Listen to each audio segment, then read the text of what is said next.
열매라는 제목으로 오후 예배 때 우리가 함께 은혜를 나누고자 합니다. 살아있는 모든 것은 열매를 맺기 마련입니다. 동물은 성장해서 새끼를 낳고 식물은 자신의 종류에 따라 열매를 맺게 됩니다. 모든 동물이나 식물은 살아있는 한 열매를 맺게 되지요. 이것이 자연의 이치입니다. 예수님도 열매 맺는 나무를 말씀하셨습니다. 좋은 나무는 좋은 열매를 맺고 나쁜 나무는 나쁜 열매를 맺는다고 하셨습니다. 그래서 열매를 통해서 그 사람이 누군지를 안다고 말씀하셨죠. 예수님은 나무처럼 주님을 믿는 사람도 믿음의 열매를 맺는데, 좋은 믿음의 나무는 좋은 믿음의 열매를 맺고 나쁜 믿음의 나무는 나쁜 믿음의 열매를 맺는다는 말씀을 하셨습니다. 그러면 사람이 맺는 열매는 무엇일까요? 아마도 성숙이 아닐까요? 성숙된 매추얼 등으로는 성숙이 아닐까 싶습니다. 그래서 사람의 성숙은 무르익는 거예요. 무르익는 거. 열매도 빛을 받아서 무르익어야 열매로서 가치가 있지요. 사람도 생각하는 것이나 말하는 것이나 이해하는 것이나 행동하는 것이 어리지 않고 어른처럼 무르익을 때 성숙했다고 합니다.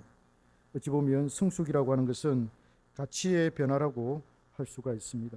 무엇을 추구하는가, 무엇을 바라고 소망하는가, 어떤 가치를 소유하려고 하는가가 그 사람의 성숙도를 말해줍니다. 어린아이나 청소년, 청년들은 경험이 부족하고 지식이 짧아서 어떤 상황을 이해하고 판단하는데 어린아이의 한계를 벗어나지를 못합니다. 그래서 전도서 11장 10절에서는 이렇게 말합니다. 어릴 때와 검은 머리의 시절이 다 헛되니라. 어릴 때와 검은 머리의 시절이 다 헛되다. 전도자가 어릴 때 검은 머리의 시절이 헛되다라고 한 것이 바로 이런 의미가 아닐까요? 사람에게 성숙은 열매입니다. 사람이 성장하면서 겪는 온갖 고난이나 환난을 통해 바르게 생각하고 올바르게 판단하면서 교훈을 얻고 참고 견디면 좋은 열매를 얻습니다. 반대로 부정적으로 생각하고 참지 못해서 더 큰 실수를 저지른다면 그는 성숙하는 것이 아니라 영악해져 가는 것일 것입니다.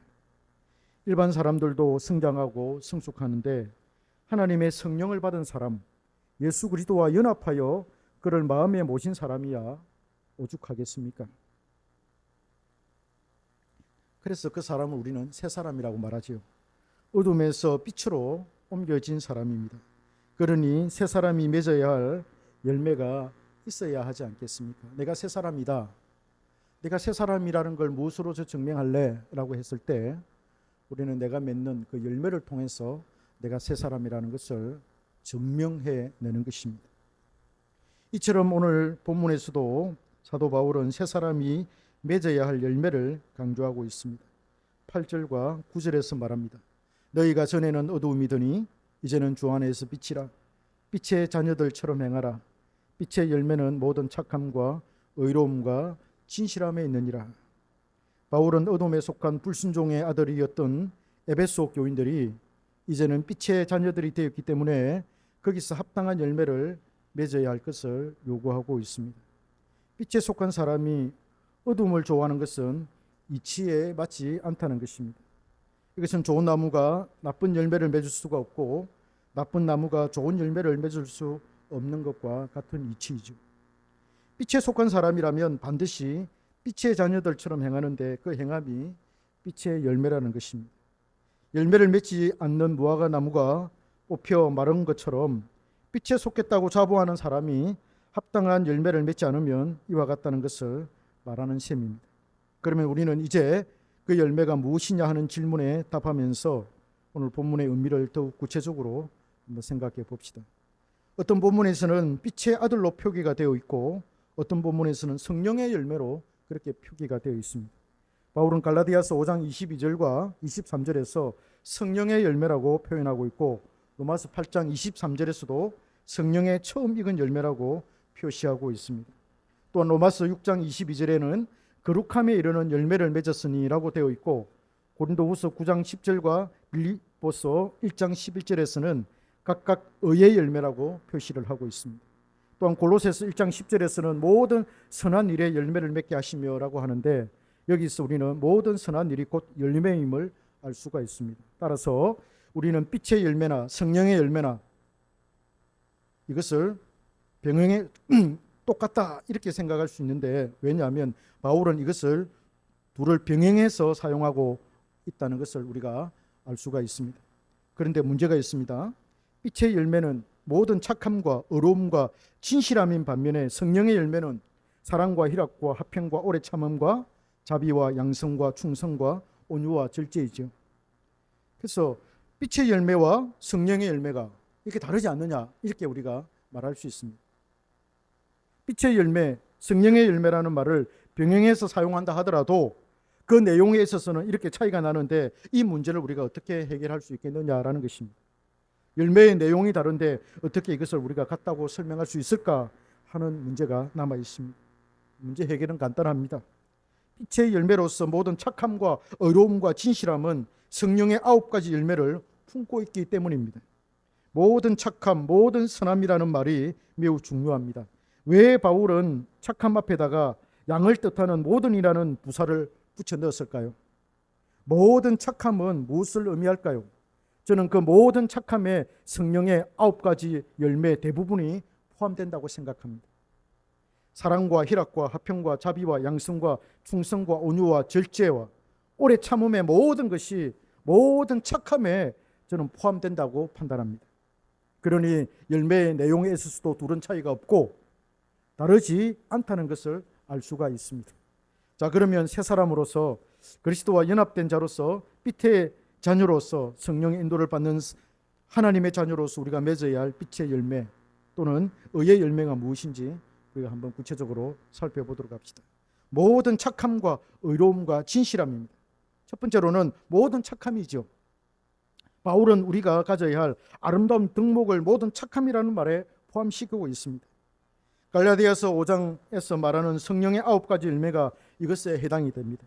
사랑과 자비와 양성과 오래 참음과 기쁨과 충성과 화평과 온유와 절제는 모두 착하고 선한 것에 포함이 됩니다. 이 모든 착함은 그래서 타인과 관련된다는 것이죠.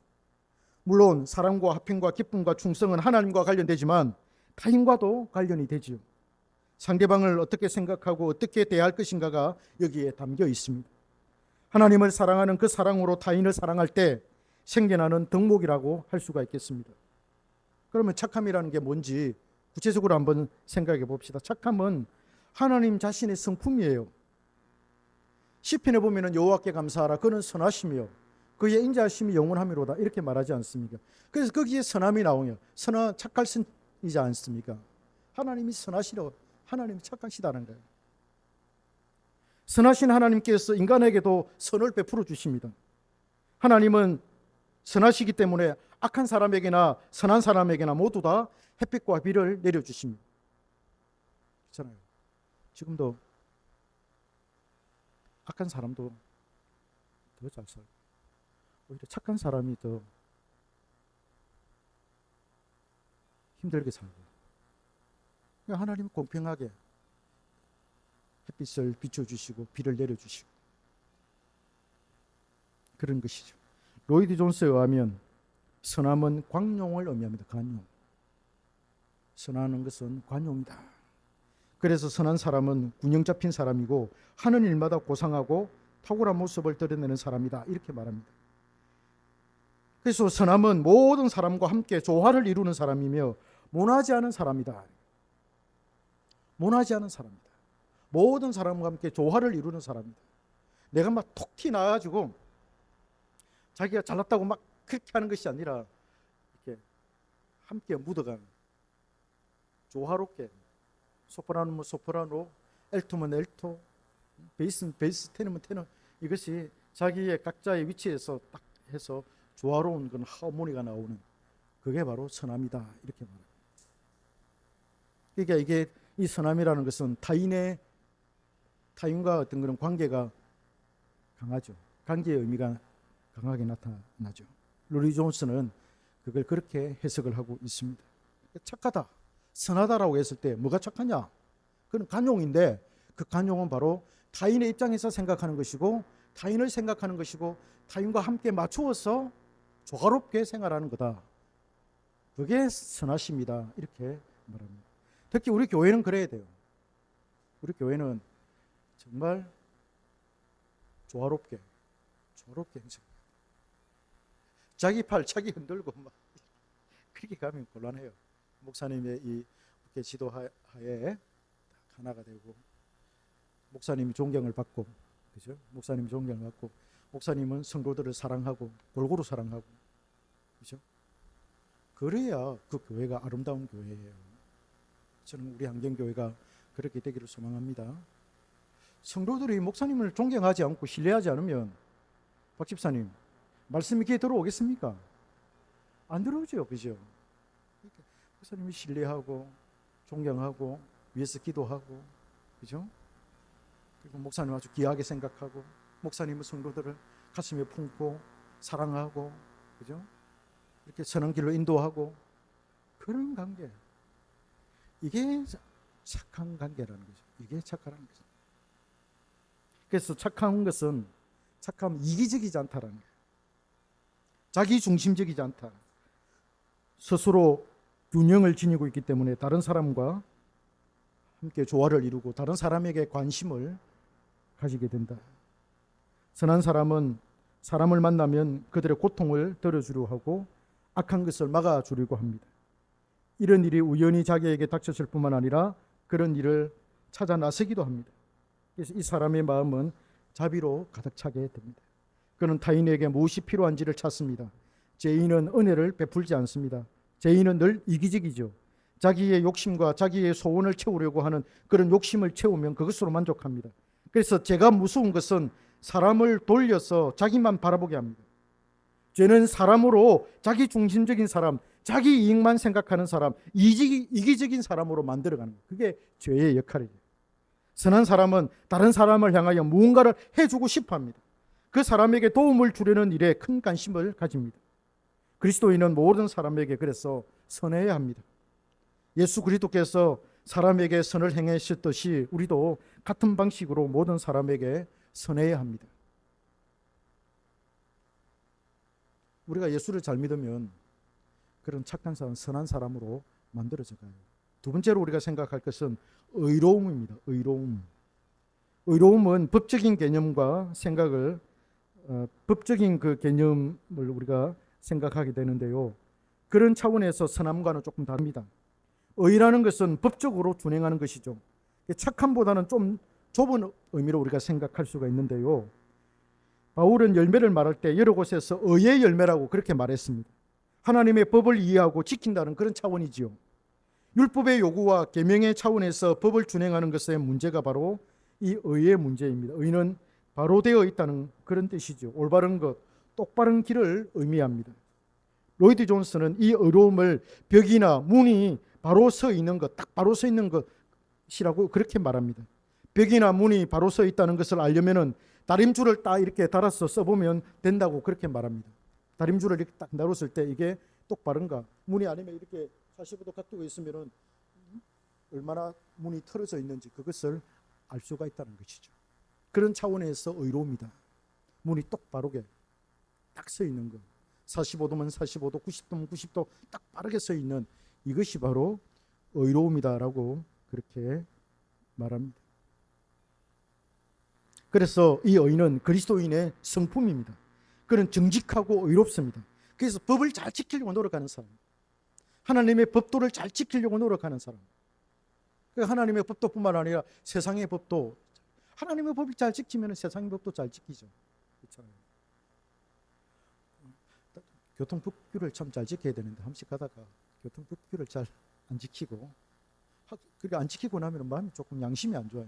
그래도 하나님의 법은 아니지만은 그래도 사람들의 협의해서 만들어낸 그런 규칙이고 법인데 이걸 어겼다는 것 자체가 조금 양심이 찔려요. 그런 게 있더라고요. 네? 그걸 지켜야죠. 그게 지키는 그게 의로움이라는 것이죠. 예. 근데 왜 불가피한 상황이 또 있을 수 있잖아요. 그죠? 근데 그래 일단은 그거는 어기놓고 이제 하나님 잘못했습니다. 이제 이렇게 하는 거죠. 그래서 의로운 사람은 스스로 의로운 사람이 아니에요. 다른 사람의 일이나 직장의 일이나 사회 일을 할 때 아주 공정하게 처리하는 것을 의미합니다. 우리 직장인들 기억하십시오. 아주 공정하게 처리하는. 회사에서 일을 시킬 때 불합리한 것이라든지 불공정한 것이라든지 불이한 일을 시킨다면 그거 좀 일이 이렇게 불이해서 나는 못하겠습니다. 이렇게 이중장부를 만들려고 한다든지 아니 거짓으로 장부를 만들려고 한다든지 그렇게 할 때는 이거 못하겠습니다. 이렇게 그럼 너 나가라. 당장 그래 나가란다고 해서 나가면 안 되고 왜 나를 나가라고 합니까? 이렇게 따지기도 하고 그죠? 그리고 안 되면 법적으로 모든 조치를 다 취할 수 있는 그런 그죠? 그래서 자기가 의로움을 갖다가 드는 그게 의예요. 자기가 억울한 일을 당했을 때 어디 가서 호소를 합니까? 법으로 가서 호소하잖아요. 그래서 법으로 판결을 받고 자기가 명예회복을 된다든지 억울한 누명을 벗는다든지 이게 다 의롭다는 것이죠. 반대로 자기가 잘못했다면 법에 의해서 처벌을 받고 법에 의해서 징계를 받고 정죄를 받는 것 이게 의로운 것이다라고 볼 수가 있는 것입니다. 그래서 이 의로운 사람은 자신에게 주어진 법칙이나 규율을 파괴하지 않습니다. 그것을 잘 지켜냅니다. 다른 사람에게 악을 행하는 것이 아니라 그들의 소유를 존중해 줍니다. 자기 안에 빛을 가지고 있는 사람은 타인의 소유나 권리를 탐하지 않습니다. 하나님의 도덕법에 따라 의롭고 진실하고 정직한 것을 생각하고 행합니다. 의로운 사람은 그래서 이기적이지 않고 선입견에 의해서 지배받는 사람도 아닙니다. 그는 충동이나 자기 생각으로 지배를 받는 사람이 아니라 자신에게 떠오르는 생각이나 마음의 감정들을 하나님의 법으로 분석하고 판단합니다. 마음에 떠오르는 대로 막 그냥 입을 열고 그냥 줄줄줄 말하는 그런 사람이 아니라 그 사람은 하나님의 법을 생각하고 거기에다가 자기의 어떤 생각을 넣어서 판단을 해보고 분석을 한번 해보고 이게 과연 옳은 건가 옳은 생각인가 아닌가 이런 걸 고민하면서 정리해가는 그런 사람 이 사람이 어려운 사람이라는 거죠. 왜? 바른 길로 가겠다는 거잖아요.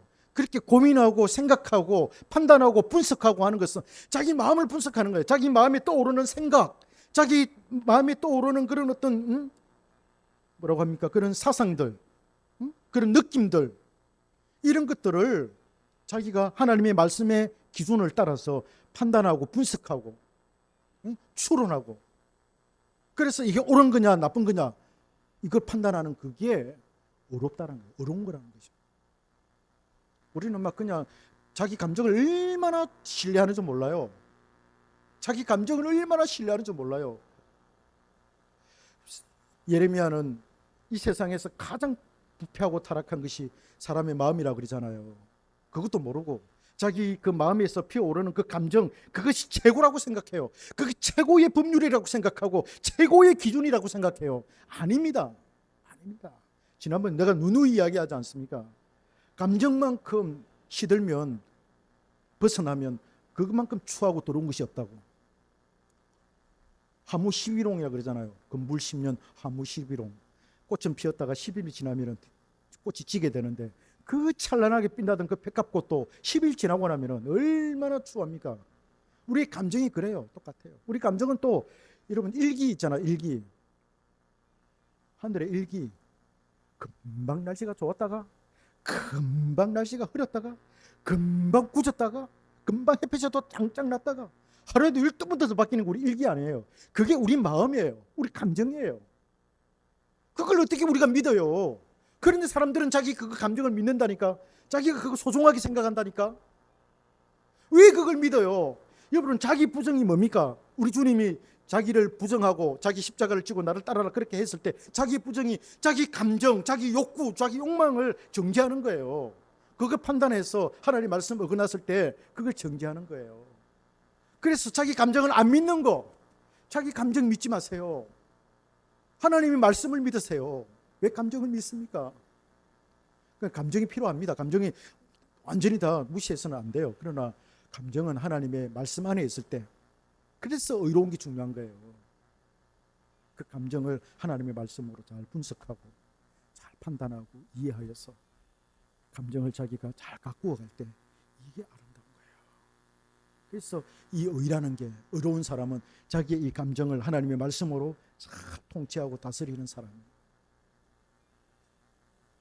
이해가 됩니까? 작은 행전이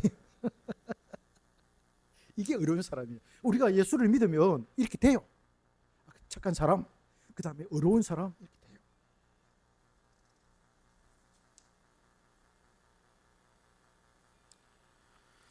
그 다음에 세 번째, 마지막 세 번째, 진실함입니다.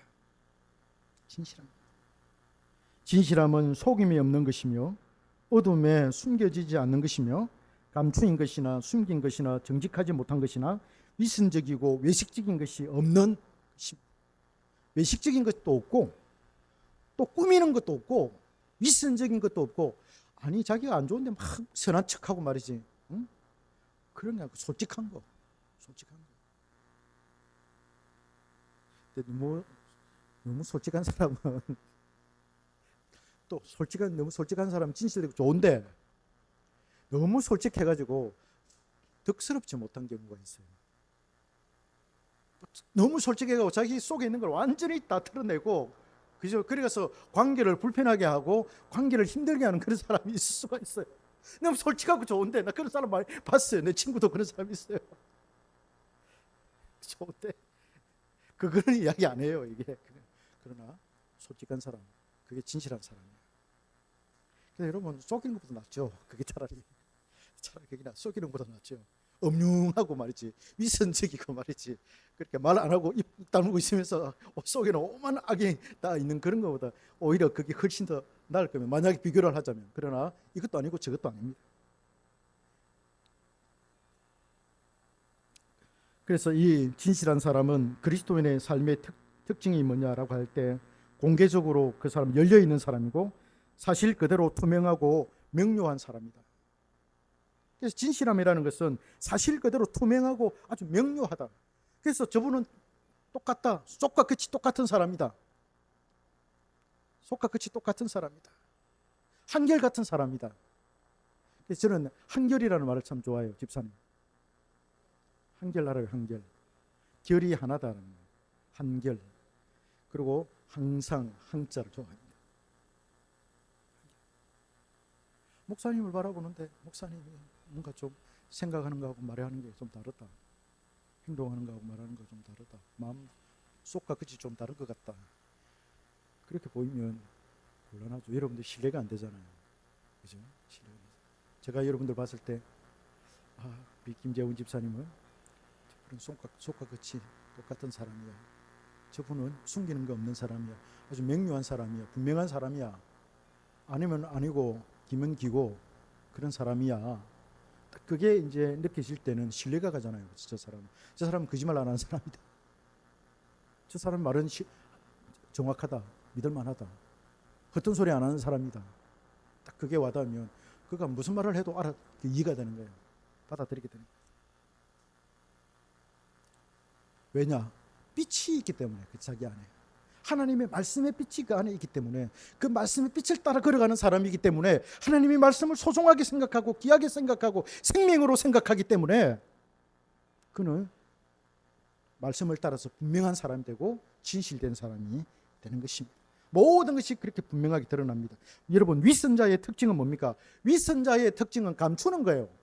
집사님, 감추는 사람은 위선자일 가능성이 높아요. 감추는 사람은 위선자예요. 좋은 쪽으로 드러내야지. 나쁜 걸 드러내는 건 그건 안 좋아요. 나쁜 걸 왜 드러냅니까? 나쁜 거는 감춰야 되겠지만은 좋은 것을 명확하게 드러내는 그런 사람이 좋아요. 위선자는 자신을 감추는 것입니다. 자신의 말과 행동이 불일치하는 것이죠.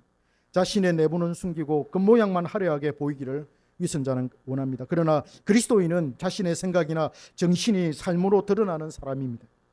속과 끝이 같은 사람입니다. 그가 하는 말은 거짓이 아니며 사실 그대로를 나타냅니다. 그러니 그가 하는 말을 우리는 믿을 수가 있습니다. 그는 거짓말을 하지 못합니다. 사실이 아닌 것을, 그것이 사실인 척하는 것을 그는 견디지 못해합니다. 거짓이 진실인 척 사람을 속이는 것을 그는 힘들어합니다. 그래서 그 사람은 진지합니다. 이 사람은 진지한 사람입니다. 그러나 심각하지는 않습니다. 진지하지는 하지만 심각하지는 않습니다. 그래서 내면이 꽉 차 있는 사람이고, 이것이 그에게는 빛의 열매로 나타나게 되는 사람입니다. 그래서 우리가 어떤 열매를 맺어야 될까라고 할 때 이런 열매를 맺어야 된다. 집사님, 우리가 이런 열매를 맺고자 하는 그런 어떤 열망, 그런 욕구가 막 피어올라야 돼요. 내가 열매를 맺고 싶다라고 하는 거. 내가 이런 말씀을 들었을 때 내가 참 저런 사람이 돼야 되는데, 여러분, 이런 사람 되면 세상이 안 알아줘요. 세상이 알아주는 사람이 아니에요. 이런 사람은 어떻게 보면 세상적으로 보면 바보 같은 사람이에요. 그렇기 때문에 이 세상에서 효용성은 없어요. 그러나 하나님이 귀하게 여기고, 이런 사람이 하나님 앞에 섰을 때 그가 받을 상급이 엄청나게 많다는 거예요. 할렐루야. 우리는 그걸 바라보고 내가 이런 사람이 되어야지. 만약에 우리가 호용성을 생각한다면, 효과를 생각한다면, 우리가 하나님 앞에서 내가 이런 사람이 되었을 때 엄청난 그런 상급을 받게 될 거야 하는 그 확신, 이거잖아요. 집사님, 이거 있습니다. 반드시 있습니다. 내가 이렇게 어려운 사람이 되고 착한 사람이 되고 내가 진실된 사람이 돼서 열매를 내가 하나님을 맺어야지. 이렇게 가지고 자기를 부정하고 자기 감정과 싸우고 자기 의지와 싸우고 자기 나쁜 생각과 싸워서 이렇게 하루하루 살아서 조금씩 그게 쌓이고 열매가 맺어지면 제일 기뻐하는 사람이 누군 줄 알아요? 자기 속에 계시는 성령이에요. 성령이 굉장히 기뻐해요. 너무너무 기뻐해요. 왜? 우리 안에서 역사하시는 그 성령의 임무가 바로 그것이기 때문에. 성령은 우리 안에서 내가 그런 사람이 되기를 학수고대하는 사람이거든요. 학수고대하는 분이거든요. 진짜예요. 성령이 그래서 우리를 보혜사라고 그래서 헬퍼예요. 헬퍼. 돕는 분이에요. 뭘 도와요? 우리가 이런 사람이 되도록 성령이 우리를 도우시는 분이에요. 그래서 세상에서는 비록 우리가 그런 사람이 되어가지고 우리가 효과를 못 본다 하더라도 하나님 앞에서 반드시 있습니다. 여러분, 믿으십시오. 거짓말 아닙니다. 우리가 천국 바라보고 하잖아요. 우리가 지금 우리가 이 교회를 지금 시작하고 힘들고 해도 우리 이 힘들고 이렇게 하는 거 누가 봐줍니까? 집사님 이렇게 와가지고 아이고 내가 왜 왔을까? 그 수녀교회 앉아서 유교회 목사님 설교 좋은 편안한 설교 앉아서 듣고 있으면 참 좋을 텐데 왜 내가 여기 와서 이 고생을 할까? 그런 생각이 들 수도 있겠습니다만은, 그러나 하나님 입장에서는 사랑하는 딸아, 네가 여기 있어서 내가 너무 좋단다.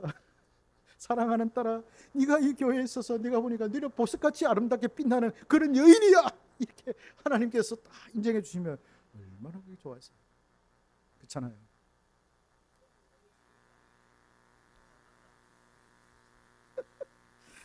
할렐루야.